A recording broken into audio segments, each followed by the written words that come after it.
Shampoo করে উঠলে এই কন্ডিশনার আর একটু কোকোনাট অয়েল, মানে কোকোনাট অয়েল একদমই সামান্য দিতে হবে। এসে গেছি আমরা রিলায়েন্সে। ও মাই গড, এখানে কি হচ্ছে? এটা কি? আধ্যাত্মিকতাকে বড্ড কাছ থেকে ফিল করতে চাইলে প্রত্যেকদিন ধুনুচি জ্বালানো উচিত আমার। গুড মর্নিং দিনলিপি ফ্যামিলি। গতকাল রথযাত্রা গেছে, আশা করছি সবাই খুব আনন্দ করে রথযাত্রাটা কাটিয়েছো। মানে রথের দিনটাকে আগে আমরা যেভাবে ছোটবেলা থেকে সেলিব্রেট করে এসেছি বা চিনে এসেছি, এই যুগের সাথে সেই রথযাত্রার কোনো মিল নেই। মানে শুধুমাত্র ওই কোনো কোনো পার্টিকুলার স্পেসিফিক জায়গাতে যে পুজোটা হয় ওটাই জাস্ট ধরে রাখা হয়েছে। এছাড়া যে বাচ্চারা যে রথযাত্রার যে ভ্যালিউটা বা কীরকম লেভেলের আনন্দ আমরা রথ কিনে আনা থেকে শুরু করে ফিল করতাম, সেগুলো কোনোটাই ওরা পায় না। আর আমার মনে হয় যে পরবর্তী জেনারেশন আস্তে আস্তে আমাদের কালচারের ব্যাপারে সমস্ত কিছু ধীরে ধীরে ধীরে ধীরে ভুলে যাবে। মানে ওদের পক্ষে আর মনে রাখা সম্ভব হবে না, কারণ বাবা মারাই ওদের আর উৎসাহিত করে না আগে যেভাবে আমরা উৎসাহিত হতাম আমাদের বাবা মায়ের কাছ থেকে। তো এখন খুব গুটিকতক বাচ্চা, মানে আমরা রেস লাগাতাম রথ নিয়ে, এদিক থেকে ওদিক দৌড়াদৌড়ি, সে নানা রকম আনন্দ হতো। বন্ধুদের সাথে বিকেলবেলা বেরিয়ে যাওয়া, 4টে থেকে উৎপাত লেগে যেত, তারপর হচ্ছে দুপুরবেলা ঘুমোতেই হতো ওদিনকে, কারণ জানি যে না ঘুমোলে বেরোতে দেবে না রথ নিয়ে। তো সেই সমস্ত আনন্দ হুল্লোড় এখনকার বাচ্চারা কিচ্ছু পায় না, আর মনে হয় না আরও পাবে বলে। যাই হোক, আচ্ছা যেভাবেই কাটিয়েছো আশা করছি ভালো করে কাটিয়েছো। কাদের বাড়ির বাচ্চারা সুন্দর করে রথ টানতে পেরেছে আর কারা পরীক্ষার চাপে পারেনিও আরেকটা কথা, এখনকার স্কুলগুলোও এরকম হয়েছে যে মানে রথযাত্রা রাখি এই সমস্ত দিনগুলোতে ভাইফোঁটা ছুটি ইভেন দেয় না, মানে হাফ ছুটি বা এরকম আর কি করে। হাফ ছুটি আগেও ছিল, তবে এখন ছুটিই দেয় না। ছুটি তো দূরের কথা, পরীক্ষা দিয়ে দিয়েছে। এগুলো আমার মনে হয় যে একটুখানি ওয়েস্ট বেঙ্গলে ফলো আপ করা উচিত, কারণ এই ধরনের আমাদের যে সংস্কৃতিটা ধরে রাখার যে বিষয়টা, ওটা তো বাচ্চাদের মধ্যে দিয়ে যায় আস্তে আস্তে। তো ওটা যদি চলে যায় বাচ্চাদের মধ্যে থেকে, তাহলে ওরা আর কিছুই জানবে না, মানে আমাদের কালচারের আর কোনো কিছুই বাকি থাকবে না। প্রচুর বাচ্চারা আবার আজকাল এটা বলে আমরা ঠাকুরই বিশ্বাস করি না, সেই জন্য আর কি। চলো যাই হোক, আর আমি তো একা এগুলো নিয়ে কনসার্ন হয়ে লাভ নেই। আমি আমার কালচারকে ভালোবাসি, ফলো করতে পছন্দ করি, তাই বলে যে সবাই পছন্দ করবে তা তো নয়। আর কালকে রাত্রেবেলা একদম ভালো করে তেল মেখে তেলি হয়ে ঘুমিয়ে পড়েছিলাম। আজকে সকালবেলা উঠে চুলে যে মাথা নিচু করে উল্টো দিক করে ম্যাসাজ করাটা, ওটা করা হয়নি। এখন ম্যাসাজটা করে নেবো, তারপর শ্যাম্পু করতে যাবো। চলো ম্যাসাজটা করে নিই।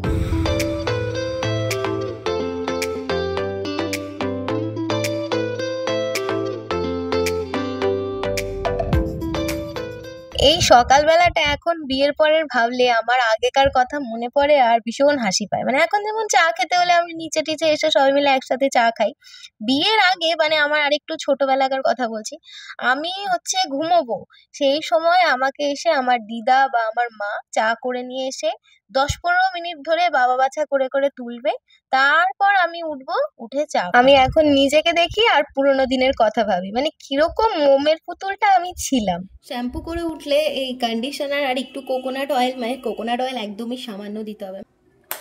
কন্ডিশনারের মধ্যে যদি একটু কোকোনাট অয়েল মিশিয়ে তারপর লেন্থে মাখা যায়, এত সুন্দর একটা শাইনি টেক্সচার আসে আর ভীষণ সফট হয়ে যায় চুলটা। এর মধ্যে যদি দেওয়া যায় আর একটু মধু, তাহলে তো আরও বেস্ট। কনসিস্টেন্সি একদম কন্ডিশনারের মতনই হয়, যেহেতু কন্ডিশনারটা ক্রিমের মতো, ওর সাথে জাস্ট একটু হেয়ার অয়েল আমি মিশিয়ে নিই। আমি এই ট্রিক্সগুলো অনেক আগে থেকে ফলো করতাম, আমার চুল অনেক হেলদি ছিল, এখন তো একদম কাক ঠোকরা হয়ে গেছে। কিন্তু আমি আবার ভাবছি যে চুলটাকে গ্রো করতে হবে, আগের মতন করে গ্রো করতে হবে। আমার আর এই পাতলা চুল নিয়ে ভালো লাগছে না, আর চুলটাই ওপর থেকে বাড়ছে ঠিকঠাক, নিচে গিয়ে একদম কলা গাছের মতন সরু হয়ে যাচ্ছে, মানে এরকম সরু থেকে এরকম হয়ে গেছে, যেটা আমার একদম পছন্দ হচ্ছে না। তাই আমি ডিসাইড করেই নিয়েছি আবার নতুন করে চুলটাকে একটু কেয়ার করা স্টার্ট করবো। তো এই ছিল আজকের একটা ট্রিপস। স্নান করে উঠে তো আজকে আর টাইম পাবো না, একেবারে রেডি হয়ে নিতে হবে, কারণ টাইম অলরেডি 10:30 হয়ে গেছে। তো 10:30 থেকে আমাকে 15 মিনিটের মধ্যে স্নান করে রেডি হয়ে নিতে হবে, একদম 11:15-র মধ্যে ডট। 10:50-এ বাড়ি থেকে বেরোবো, 10 মিনিট লাগবে যেতে, 11টার মধ্যে পৌঁছে যাবো পারফেক্টলি। কিন্তু এই যে পার্টিকুলার 15 মিনিট সময়টা, তার মধ্যে ভিডিও তোলা, লং ভিডিও আপলোড করা, তার মধ্যে শ্যাম্পু করা, সমস্তটা একটু ডিফিকাল্ট। তার মধ্যে আপনারা যদি ভিডিও না দেখেন, আমাদের জন্য বিষয়টা আরো বেশি ডিফিকাল্ট হয়ে দাঁড়ায়। স্নান করে চলে আসলাম, কিন্তু হাতে একদম টাইম নেই, বিশ্বাস করুন, ঝপঝপ। আর ইদানিং এই যে আমি হচ্ছে গিয়ে ধুনুচি চালাই না রোজ সকালবেলা স্নান করে উঠে, বিশ্বাস করবেন না এত ফ্রেশ ভাইবস আসে, বলে বোঝানোর মতো না। এখানে কিছু একটা ঢং ঢং আওয়াজ হচ্ছে, মোস্ট প্রবাবলি পাশের বাড়িতে কাজ হচ্ছে। আধ্যাত্মিকতাকে বড্ড কাছ থেকে ফিল করতে চাইলে প্রত্যেকদিন ধুনুচি জ্বালানো উচিত আমার মনে হয়। ডিটারমাইন করেই নিয়েছি এবার থেকে আর আমি ওরকম শ্যাম্পু না করে 1 সপ্তাহ 2 সপ্তাহ থাকবো না।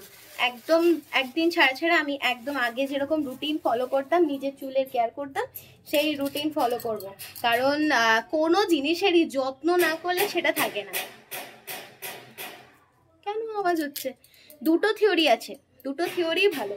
একটা অতি যত্ন অযত্নের অধিক, আরেকটা হচ্ছে কোনো যত্ন, এটা কি মানে ঠিকঠাক আমি তাল মিলিয়ে বলতে পারবো না, তবে নিজের ভাষায় বলছি যে একটা অতি যত্ন অযত্নের অধিক, আর দ্বিতীয়ত হচ্ছে যে খুব যত্ন মানে কোনো যত্ন না করাটাও হচ্ছে খারাপ, মানে একটু যত্ন করতে হবে। মুদ্রা কথা হচ্ছে, যেটা সহজ বাংলায় বলা গেলে মানে কোনো জিনিসই অতিরিক্ত ভালো নয়, আবার একদমও করবো না সেটাও ভালো নয়। কি বললাম আমি নিজেও জানি না। আপনারা আমার কথাটা বুঝতে পারলে একটু কমেন্ট করে দেবেন যে হ্যাঁ বুঝে গেছি তোমার কথা প্রেরণা, তুমি কি বলছো আমি বুঝে গেছি। যেটা জ্বালিয়ে দিই, চুলটা ততক্ষণে একটু এই গামছাতে জলগুলো টেনে নেব। এ বাবা, দেশলাইয়ের কাঠি শেষ, আজকে দেশলাই নিয়ে আসতে হবে। দেশলাই এই ধুনুচি জ্বালানোর জন্য অ্যাকচুয়ালি দেশলাইটা অ্যাপ্রোপ্রিয়েট, কিন্তু দেশলাই না থাকলে লাইটার দিয়ে কাজ চালানো যাবে না। লাইটার আর মোমবাতি লাগবে, আদারওয়াইজ কিছু একটা কাঠি মতো লাগবে যেটা দিয়ে আগুনটা জ্বালাতে হবে। টেকনিক আমি ফলো করে দেখুন। এই আগুন জ্বালালাম তো, ছোটবেলায় আপনারা করতেন এরকম যে একটা মানে এই দেশলাইয়ের ফ্রেশ কাঠিকে কোনো একটা আগুন জাতীয় কিছুর মধ্যে ধরালে একদম হঠাৎ করে আগুন জ্বলে উঠতো। এই টেকনিকটা আমাকে আমার এক মাসি, পায়েল নাম তার, বিয়ে বাড়িতে হয়তো দেখেছেন, ও শিখিয়েছিল ছোটবেলায়। আর ও যত রকমের আজগুবি কাণ্ড কারখানা আমার সাথে শেয়ার করতো, আমি যত রকমের আজগুবি কাণ্ড কারখানা ওর সাথে শেয়ার করতাম। মানে এই যে এখানে আগুন, তো এটা দিলে এরকম হঠাৎ করে জ্বলে ওঠে। এটা ইভেন ধূপকাঠির যে ছোট্ট ওই সরু আগুনগুলো, ওর মধ্যেও যদি ধরেন দেখবেন এরকম হঠাৎ করে জ্বলে উঠেছে। এটা খুবই ভালো একটা টেকনিক আমি মনে করি, কিন্তু একটু ডেঞ্জারাসও বটে। আজকের এটা এত নরম বলে এত সুন্দরভাবে জ্বলে যাচ্ছে, অন্যান্য দিন আমাকে জ্বালিয়ে পুড়িয়ে খায়।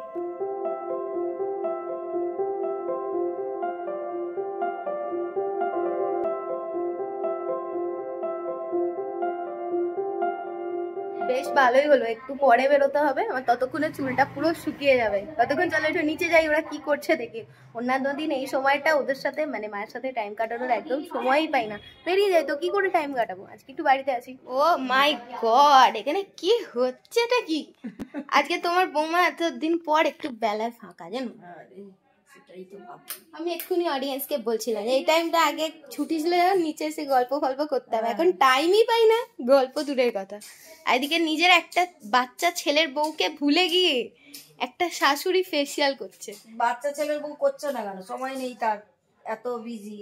সেটার জন্য তো তোমার একটু দুঃখ পাওয়া উচিত। দুঃখ কাঁদবে একটু পরে, এখন কাঁদলে এটা ঠিক আছে, আমি একটু পরে বেরোবো আজকে। কটায়? এই একটু পরে 12টা। আসবি কটায়? 3টে। ক্লাস টাইমিং যখন আর কি, খাওয়ার টাইমে বললাম, তাহলে আগে করে নাও না তোমরা। ও বাবা, স্কুল থেকে সবে আসছে, বাচ্চাটা একটু স্নান করবে ঠাবে, তারপর না 11:30 বাড়িই তো পেবে। আচ্ছা ঠিক আছে, তুমি করে নাও ফেসিয়াল। এটা ট্যানটা করছি আমি। ট্যান তারপরে ফেসিয়াল হবে? হ্যাঁ ঠিক আছে, করে নাও। কি ব্যাপার, কি ব্যাপার? না, অন্য মাছ তো তুই খেতে চাস না, ওই জন্য এই ইলিশ মাছ একটা ছোট। আবার আজকে ইলিশ মাছ নিয়ে আসছে। আরে ছোট মাছ, তুমি আমাদের বাড়ি থেকে আমার কেন নিয়ে যাচ্ছ, কি ব্যাপার? মিষ্টি বানাবো। মিষ্টি বানাবে বলে আমার নিয়ে যাচ্ছ, নাকি ঘরে এখন কালা কাত বানাবে? হ্যাঁ, এই সব এনেছি, কিন্তু এইগুলো একটু পয়সা বেশি লাগবে। এ রাখো গো, তোমার বেয়ান না বেয়াই কি বলে, আমার নিয়ে যাচ্ছে। নিচে ফেসিয়াল হচ্ছে, আমি যদি এখন ওখানে দাঁড়াই 2 মিনিট দাঁড়িয়েছি, জাস্ট টাওয়াল দাও প্রেরণা, কাঁচি দাও প্রেরণা, ওইটা দাও, আমি উঠে পালিয়ে এসেছি। বেরোনোর টাইম এবার হয়ে গেছে, মানে এইবার যদি লেট করি তাহলে অসম্ভব দেরি হয়ে যাবে। বেরোনোর আগে ভাবলাম একটু মন্দিরে গিয়ে নমস্কার করে আসি, কারণ একটা সাডেন গুড নিউজ আমি পেয়েছি, আর আমার জন্য এটা খুবই আনএক্সপেক্টেড ছিল। তা আমার মনে হলো এটা এই ভগবান ছাড়া আর কারোর হাতে নেই। আমি ভাবলাম যে আমি একটু যাই, আগে গিয়ে যাদেরকে সত্যিকারের থ্যাংক ইউ বলাটা দরকার তাদেরকে গিয়ে থ্যাঙ্কস গিভিংটা দিয়ে আসি। অন্য কোনো রকম গুড নিউজ ভাববেন না, এটা আমার কাজ রিলেটেড একটা বিষয়। বেরিয়ে যাওয়ার পর মনে পড়লো যে একটু পারফিউম মাখিনি, তাই রাস্তার মধ্যে যখন আমি পারফিউম মাখছিলাম লোকজন আমায় ঘুরে ঘুরে দেখছিল। Good evening. সারা দিন দেখা হয়নি আপনাদের সাথে আমার, কারণ সকাল থেকে আজকে তাড়াহুড়োতে ছিলাম। ওই সকালবেলা রোজ একই তাড়াহুড়ো, জানেন তো, স্নান টান করে পুজো দিতে দিতে কখন দেখি 10টা বেজে গেছে। আবার নাকে মুখে যতই আগে উঠি অফিস যাওয়ার সময় নাকে মুখে দৌড়াতে হয়। যাই হোক, সন্ধ্যাবেলা 7টার মধ্যে ফিরে গিয়েছি, এখন বাজছে 8টা। প্রেরণা ফোন করলে ও তাড়াতাড়ি পড়ানো শেষ হয়ে যায়, মোটামুটি 8টা 15-এর মধ্যে শেষ হয়ে যাবে। আর মা কদিন ধরে বলছে কমফোর্ট শেষ হয়ে গেছে, লিকুইড ডিটারজেন্ট শেষ হয়ে গেছে, বাটার শেষ হয়ে গিয়েছে, তো সমস্তটা আনতে হবে। তো প্রেরণাকে ফোন করলাম যে তাড়াতাড়ি যখন তোমার হয়ে গেছে আমিও চলে এসেছি, চলো আজকে কাজটা মিটিয়ে নিই। আবার রেডি হয়ে নিয়েছি, এখন যাচ্ছি রিলায়েন্স মলে, পাশেই রিলায়েন্স মল, যেখান থেকে আমরা কেনাকাটি করি আপনারা জানেন। একটু যে ঘরের জিনিসগুলো কিনে নিয়ে চলি। নিউ ব্যারাকপুর বাস স্ট্যান্ডে এসে দাঁড়িয়ে আছি আর প্রেরণার জন্য ওয়েট করছি।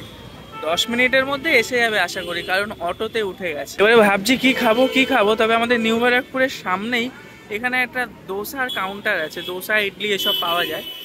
তো ভাবছি প্রেরণা আসুক, তারপরে একটা মশলা দোসা খেয়ে নেবো দুজন মিলে। বলে মশলা না প্লেন? মশলা আমি জানি প্লেন মানে শুধু আলু, আর মশলা মানে পেঁয়াজ লঙ্কা দিয়ে আলু। ঠিক আছে, মশলা দোসাই একটা বলে দিচ্ছি, দাঁড়াও।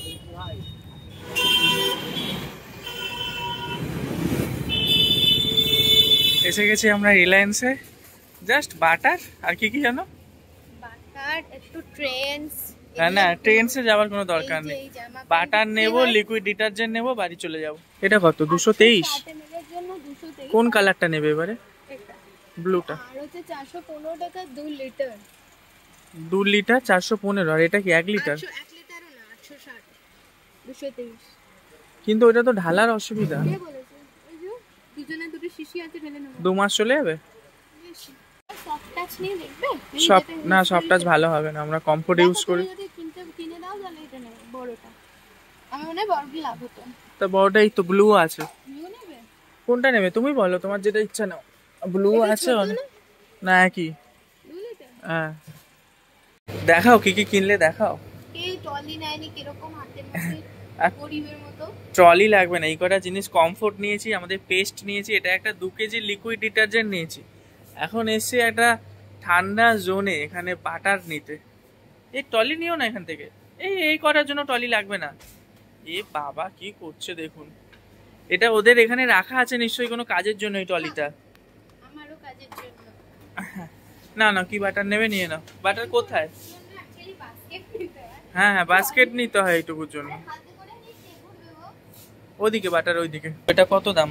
কত? 285। আমরা তো ছোটটা নিই, 285 না আমরা। 285 তো? হ্যাঁ। ওইটা কত দাম ওটা দেখো। ওটা দেখো কত। যুগ যুগান্ত চলে যাবে। কেনাকাটা কমপ্লিট, মোটামুটি মাসকাবারি অনেক কিছুই কেনা হয়ে গেল। যেগুলো মনে থাকে না, এগুলো শপিং মলে আসলে সুবিধা হয় কি, দেখলে মনে পড়ে যায়। চলুন বাড়ি যাই। বাড়ি এসে দেখছি বাড়িতে তালা দেওয়া, তারপরে দেখছি ছোট ছেলে আর মা মিলে রেডি হয়ে সেজে গুজে কোথায় গেছিলে তোমরা? আরে গেল তো প্যান্ট কিনতে, প্যান্টই পছন্দ হয়নি, যাও পছন্দ হচ্ছে। যেই আমরা গেছি ওদিক দিয়ে এরা আবার দুজন মিলে প্যান্ট কিনে নিয়ে চলে এসেছে। কই কেনেনি? না। এ বাবা, এর জন্য মুখ ছোট হয়ে গেছে কেন? কি হলো? প্যান্ট পছন্দ হচ্ছে না।